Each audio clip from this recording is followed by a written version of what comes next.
Bismillahirrahmanirrahim. Assalamualaikum warahmatullahi wabarakatuh.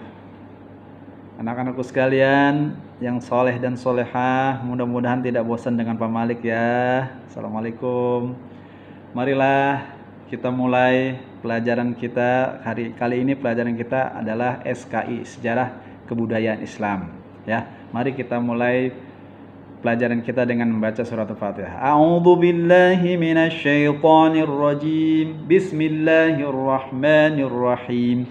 Alhamdulillahi rabbil alamin. Arrahmanir rahim. Maliki yaumiddin.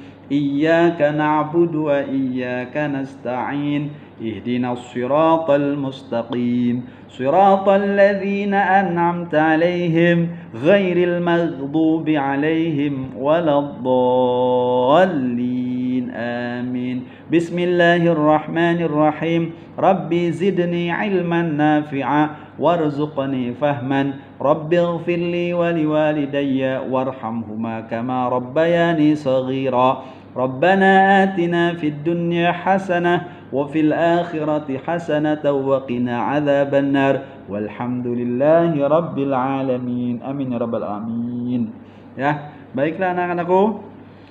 Sekarang kalian buka di pelajaran 1 ya, pelajaran 1 halaman pertama. Utsman bin Affan. Ya, sekarang kita membahas sejarah kebudayaan Islam, yaitu sahabat Nabi Utsman bin Affan.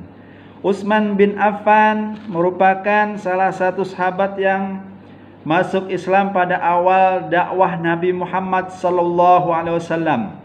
Ia masuk Islam berkat ajakan sahabat dekatnya, yaitu Abu Bakar As-Siddiq.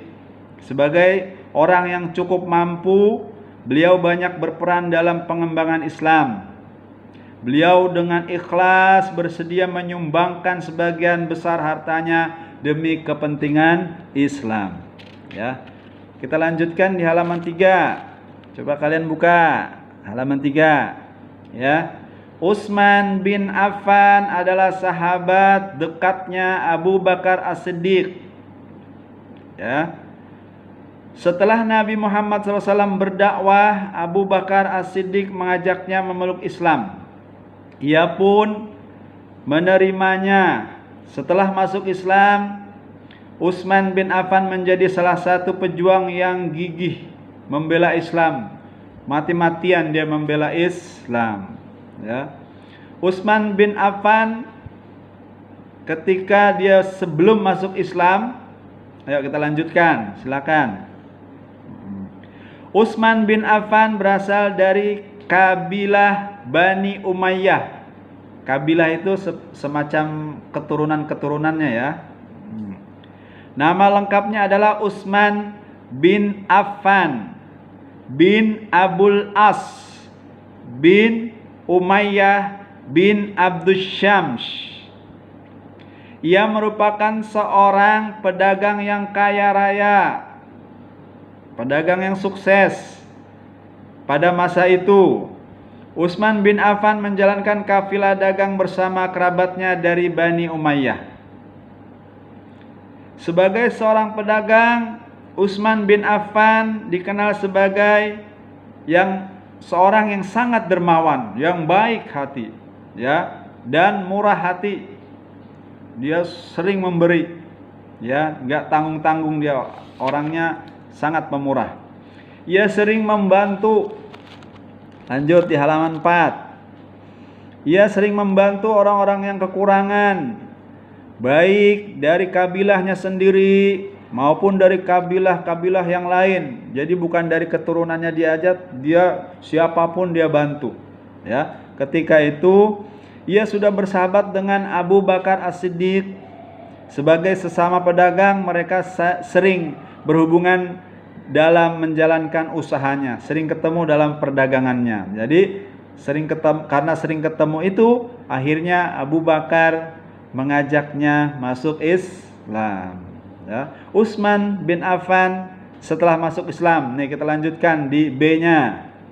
Utsman bin Affan termasuk golongan yang awal masuk Islam. Apa itu awal masuk Islam? As-sabiqunal awwalun, ya, orang-orang yang pertama kali masuk Islam, yang menerima ajaran Islam berkat ajakan Abu Bakar As-Siddiq. Dengan harta kekayaannya, Utsman bin Affan membantu perjuangan dakwah Islam. Ketika budak-budak yang masuk Islam disiksa oleh tuannya, ia memerdekakan beberapa orang di antara mereka, ya. Budak-budak itu kalau zaman dulu itu semacam barang, ya, bisa dibeli, padahal manusia, ya, manusia dibeli dan diajak dipekerjakan, dia buat untuk apa saja, ya, mengangkut apa saja. Itu nanti kalau zaman dulu budak itu seperti itu, ya. Ketika tantangan kaum Quraisy makin berat, Nabi Muhammad SAW memerintahkan kaum muslimin hijrah ke Habasyah, Ethiopia. Pada waktu itu Utsman bin Affan juga berhijrah beserta istrinya Ruqayyah dan sahabat-sahabat yang lain. Pada waktu kaum muslimin hijrah ke Madinah, Utsman bin Affan juga mengikutinya. Ia rela meninggalkan harta bendanya di Mekah untuk berhijrah ke Madinah. Ya, setelah itu ia tidak pernah tertinggal dalam perjuangan membela Islam. Nomor satu, dia maju terus. Setiap ada dibutuhkan oleh Nabi untuk perjuangan Islam, dia nomor satu. Dia paling terlebih dahulu. Pada tahun 6 Hijriah atau 627 Masehi, Nabi Muhammad SAW menerima perintah untuk mengerjakan ibadah haji. Ya, kaum muslimin kemudian berangkat menuju Mekah. Ya, menuju Mekah, berangkat. Perjalanannya di tengah jalan ada kesalahpahaman. Ya, kaum Quraisy Mekah mengira Nabi Muhammad akan menyerang, ya, akan menyerang kaum kafirin. Ya, oleh hal tersebut Nabi Muhammad segera mengirim utusan untuk menjelaskan bahwa kedatangan mereka bermaksud damai, yaitu ingin menjalankan ibadah haji, bukan bermaksud untuk menyerang, untuk berperang, tapi dia bermaksud untuk berhaji. Nah, akhirnya diutuslah oleh Nabi Utsman bin Affan untuk menjelaskan kedatangan mereka, kedatangan Nabi Muhammad untuk ke Mekah. Ya. Kemudian ketika diutuslah Utsman bin Affan oleh Nabi Muhammad SAW, terjadilah yang dinamakan perjanjian, ya, namanya perjanjian Hudaybiyah yang sangat termasyhur itu. Ya, perjanjiannya adalah dia tidak menyerang, dia hanya ingin berangkat menunaikan ibadah haji. Kemudian masa pemerintahan Utsman. Nah, ya, masa pemerintahan Utsman. Setelah Utsman masuk Islam, Utsman diangkatlah menjadi khalifah, ya. Ketika Umar bin Khattab sedang sakit, ia menunjuk Utsman bin Affan, Ali bin Abi Thalib, Talhah bin Ubaidillah, Zubair bin Awam, Abdurrahman bin Auf, dan Sa'ad bin Abi Waqqas untuk memilih salah satu di antara mereka sebagai khalifah, ya, menggantikan Umar. Pertama Abu Bakar, Umar, nah selanjutnya Utsman. Ya. Pada waktu itu Talhah bin Ubaidillah sedang tidak berada di rumah. Kelima orang itu bersepakat mengangkat Utsman bin Affan sebagai khalifah, ya, pengganti Nabi. Musyawarah itu berlangsung di rumah Abdurrahman bin Auf. Pada waktu itu Utsman bin Affan telah berusia 70 tahun. Ya. Nanti di pemerintahan Utsman bin Affan ia melakukan apa saja nanti kita lanjutkan.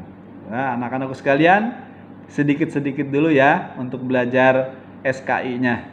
Ya, mudah-mudahan dapat kalian pahami dan kalian bisa mengerti.